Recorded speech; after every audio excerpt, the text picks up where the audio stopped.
Issus de Dieu, écrit par frère Ewald Frank et lu pour vous par le frère Dr Frank Lotika Anselme.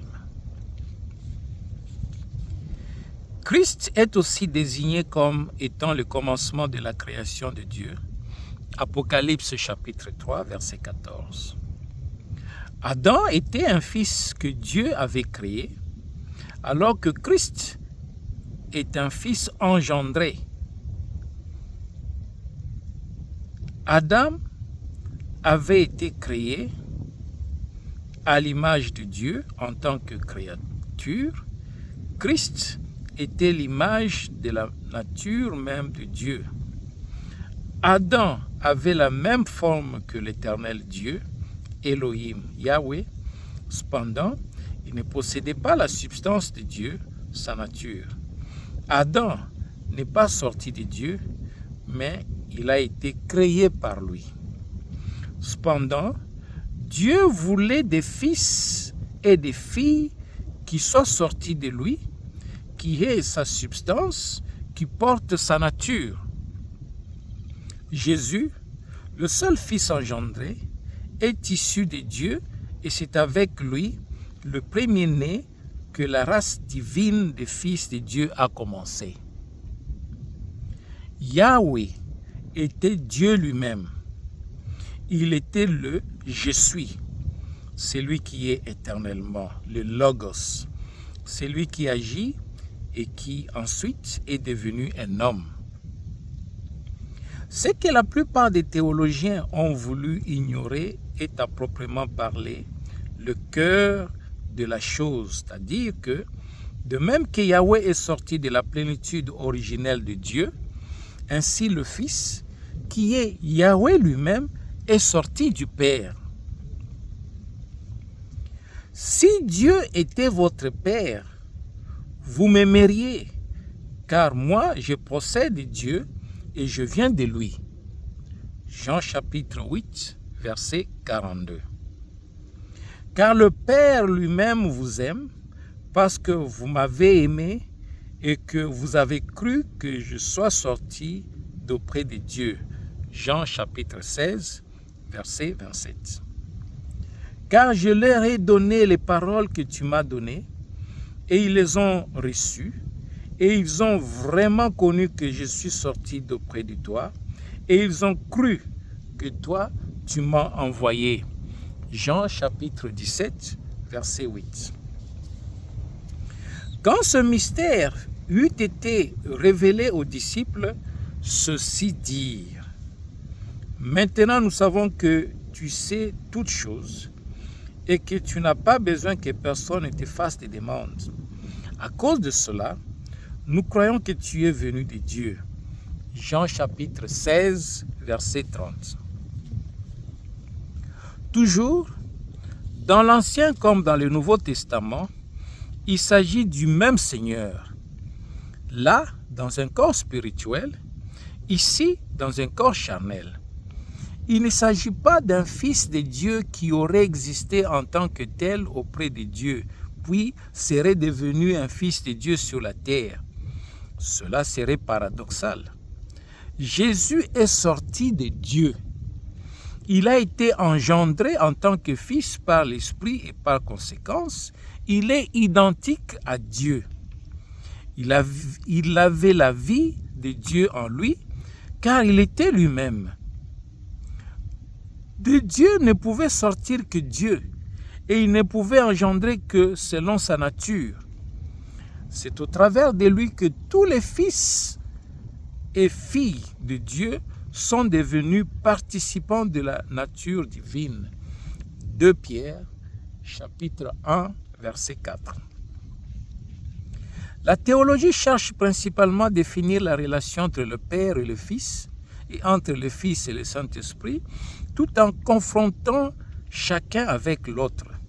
Il est impossible de comprendre quel sens cela peut avoir. Que la philosophie vienne encore s'ajouter à la théologie, il en découle un cercle magique dont ceux qui s'y trouvent enfermés ne peuvent plus s'échapper.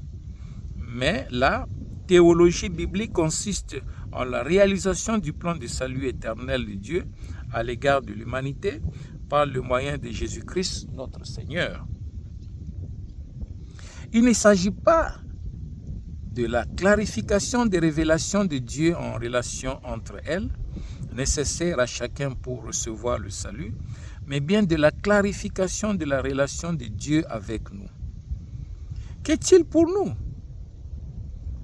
Et quelle est notre position à son égard? C'est là le point essentiel. Dieu a clarifié ses relations avec l'humanité. La doctrine de ce que l'on appelle la confession de foi de Nicée est tout simplement non biblique. Il y est écrit « Seul Fils de Dieu, qui est né du Père avant le monde entier, Dieu venant de Dieu, la lumière venant de la lumière, véritable Dieu né du véritable Dieu qui n'a pas été créé. » Là, on prétend que le Père aurait enfanté le Fils dans le ciel. Comment peut-on se représenter cela? Où dans les Saintes Écritures peut-on trouver, même par allusion, le témoignage d'une telle pensée? Par l'Esprit, le Père a engendré le Fils sur terre. Matthieu chapitre 1. Et c'est ainsi qu'il a obtenu le commencement d'une nouvelle descendance divine. Quant à l'Esprit, il était le Fils de Dieu. Quant à la chair, il était homme, afin de pouvoir muter l'humanité dans la position divine. Il devait être homme afin de pouvoir mourir. Et il devait être Dieu pour vaincre la mort, le séjour des morts et le diable. Dieu a été manifesté en chair, justifié par l'Esprit, vu des anges, prêché aux nations, cru dans le monde, élevé dans la gloire. 1 Timothée chapitre 3 verset 16. Paul n'a pas du tout jugé utile de donner d'explications au sujet de ce grand mystère. Cette constatation lui suffisait et, sans contredit, le mystère de la piété est grand. La procréation du Fils n'a pas eu lieu dans l'éternité et pas davantage pendant la durée de l'Ancien Testament, mais bien de la manière claire et nette qui nous est décrite dans le Nouveau Testament. C'est pourquoi l'expression « aujourd'hui » a été utilisée dans la promesse. Tout ce qui est contenu dans l'Ancien Testament concernant la prophétie était encore pour le futur en ce temps-là. Ce n'est que le Nouveau Testament qui en contient l'accomplissement. Ce n'est pas par hasard que le terme « décret de Dieu » est utilisé dans les passages suivants. « Je raconterai le décret. L'Éternel m'a dit, tu es mon fils. Aujourd'hui, je t'ai engendré. » Psaume chapitre 2, verset 7. En rapport avec cette parole, nous lisons ce qui suit dans Hébreux chapitre 1, verset 5. « Car auquel des anges a-t-il jamais dit, tu es mon fils, moi je t'ai engendré aujourd'hui ?» Dans l'épître aux Hébreux, cet aujourd'hui a été annoncé et placé devant nos yeux comme étant un jour particulier. Encore une fois, il détermine un certain jour, disant en David, si longtemps après, aujourd'hui, Hébreux chapitre 4, verset 7. Cet aujourd'hui est le jour du salut, car il dit, au temps agréé, je t'ai exaucé, et en un jour de salut, je t'ai secouru. Voici, c'est maintenant le temps agréable. Voici, c'est maintenant le jour du sabbat.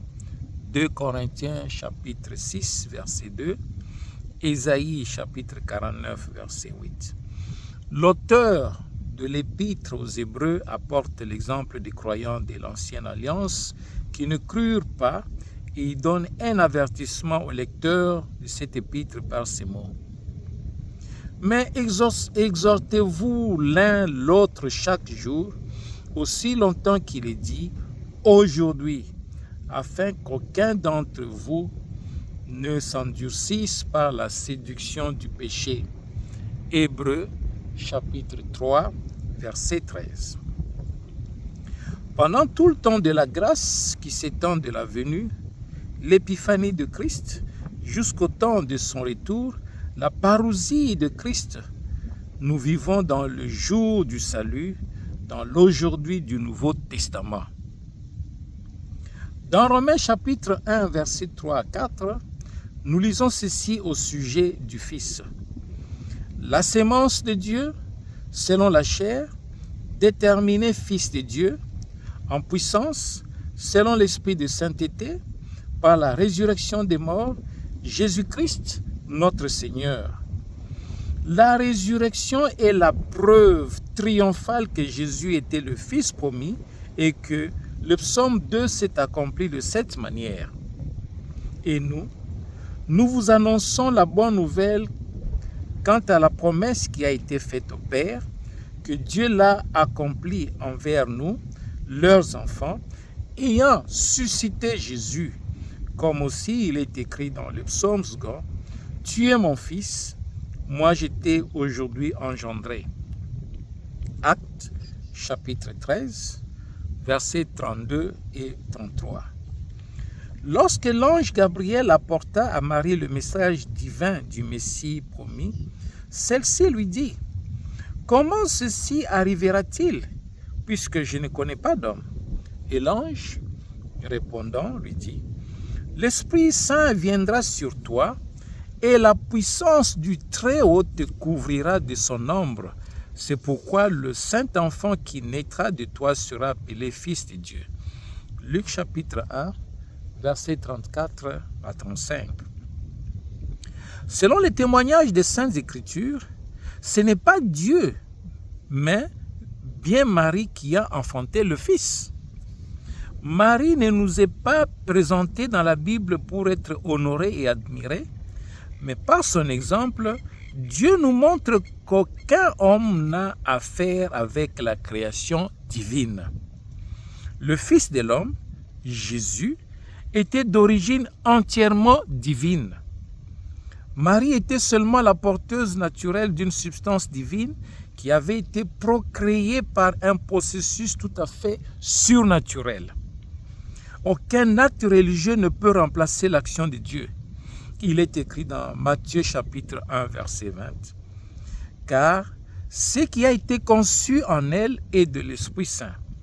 Il ressort clairement de ceci que le Saint-Esprit n'est pas une personne en soi, mais qu'il est l'Esprit de Dieu et que Jésus n'est jamais appelé Fils du Saint-Esprit, quoiqu'il ait été conçu par l'Esprit, mais bien Fils de Dieu. Il est dit au verset 22 qu'il s'agit ici de l'accomplissement de la parole annoncée par Dieu au travers du prophète Ésaïe. Voici, la Vierge concevra et elle enfantera un fils et appellera son nom Emmanuel. Ézéchiel chapitre 7, verset 14. En rapport avec le Fils, il nous est dit, « Demande-moi et je te donnerai les nations pour héritage et pour possession les bouts de la terre. » Psaume chapitre 2, verset 8. C'est uniquement par le fait que le Père s'est révélé dans le Fils et qu'il devint ainsi notre Sauveur que nous pouvons être sauvés. C'est pourquoi la foi dans le Fils de Dieu est l'absolue et seule condition pour être sauvé. Ce n'est que là où Dieu se réconcilia avec l'humanité, c'est-à-dire en Christ, que cesse la colère de Dieu. La foi dans le Fils est en même temps et uniquement la foi dans le Père. Quiconque nie le Fils n'a pas non plus le Père. Celui qui confesse le Fils a aussi le Père. 1 Jean chapitre 2, verset 23. Celui qui nie la divinité du Fils n'a pas Dieu pour Père. D'un même souffle, le psalmiste parle de Yahweh et du Fils. Servez l'Éternel, Yahweh, avec crainte, et réjouissez-vous avec tremblement. Baisez le Fils, de peur qu'il ne s'irrite, et que vous ne périssiez dans le chemin, quand sa colère s'embrasera tant soit peu. Bienheureux tous ceux qui se confient en lui. Psaume chapitre 2, versets 11 et 12. La foi dans le Fils est nécessaire au salut, car ce n'est pas en tant que Père, mais bien dans le Fils que Dieu nous a apporté le salut. C'est pourquoi il est écrit « Qui croit au Fils a la vie éternelle, mais qui désobéit au Fils ne verra pas la vie, mais la colère de Dieu demeure en lui. » Jean chapitre 3, verset 36. Dieu ne nous instruit pas sur lui-même, mais il se révèle de multiples manières. Les formulations dogmatiques du IVe siècle à l'égard du Fils de Dieu ne sont que des produits de l'imagination humaine. Pour les uns, il était un Dieu engendré, pour les autres, un Dieu créé, pour d'autres encore, un Dieu né de Dieu, et tout cela doit avoir eu lieu avant tout le temps, c'est-à-dire dans l'éternité. À quoi pourrait bien nous servir un Dieu engendré, créé ou né de Dieu? Mais un tel Dieu n'existe pas.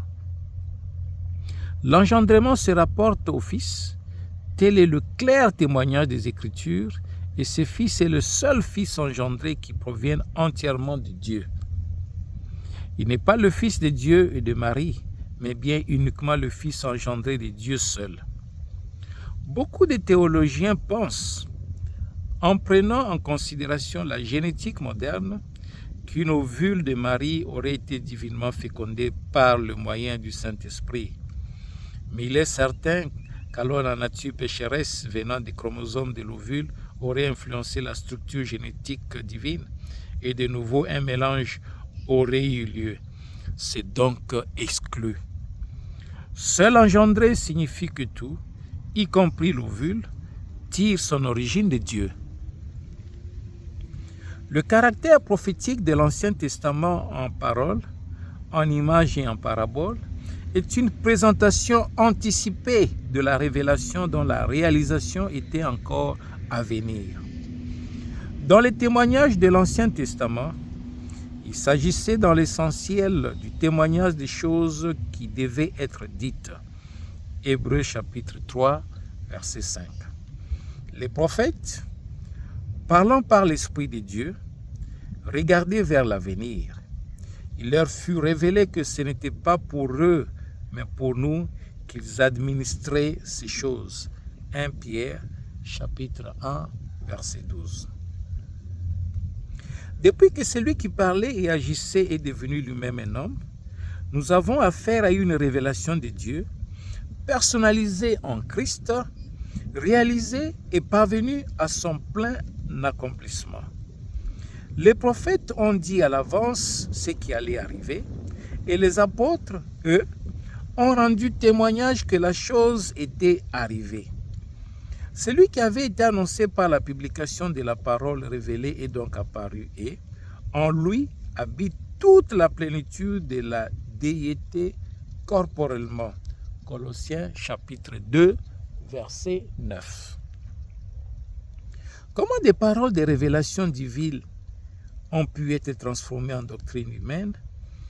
Et là, si majestueuse révélation divine de Christ était interprétée en philosophie trinitaire, est un fait inconcevable. Le professeur Émile Brunner a écrit à cet égard. De la même manière, la notion des trois personnes est également plus que douteuse. Déjà, Augustin l'a ressenti. Il semble que Karl Barth partage cette réflexion. On peut bien commander à la pensée. Tu dois penser à ces trois personnes comme étant pourtant une seule. Cela ne sert à rien. Il ne reste qu'il y a un tangage douteux entre les triéismes et le monothéisme.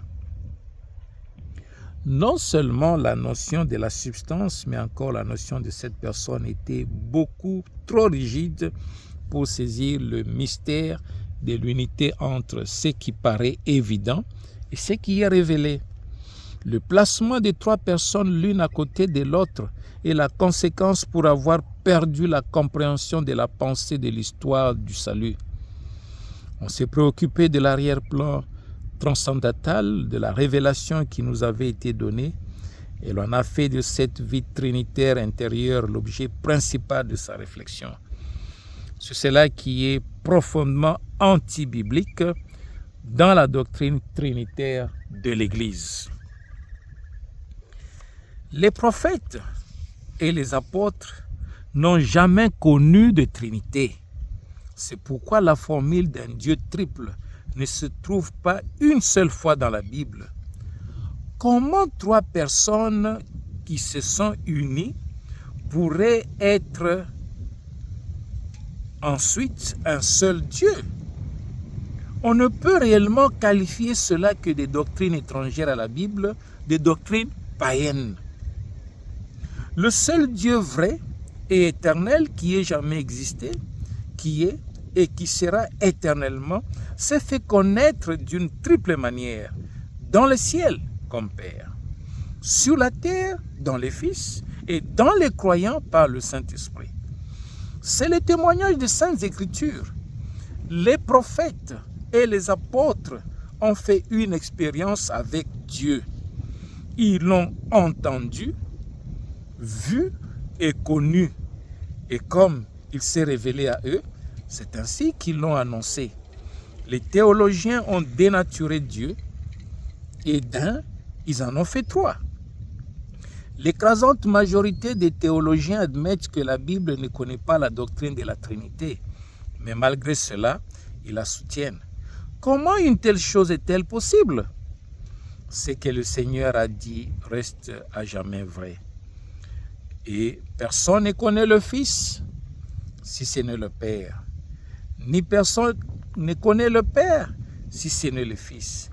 Et c'est lui à qui le Fils voudra le révéler. Matthieu chapitre 11, verset 27. Écrit par le frère Ewan Frank et lu pour vous par le frère Dr. Lotika Anselme Frank.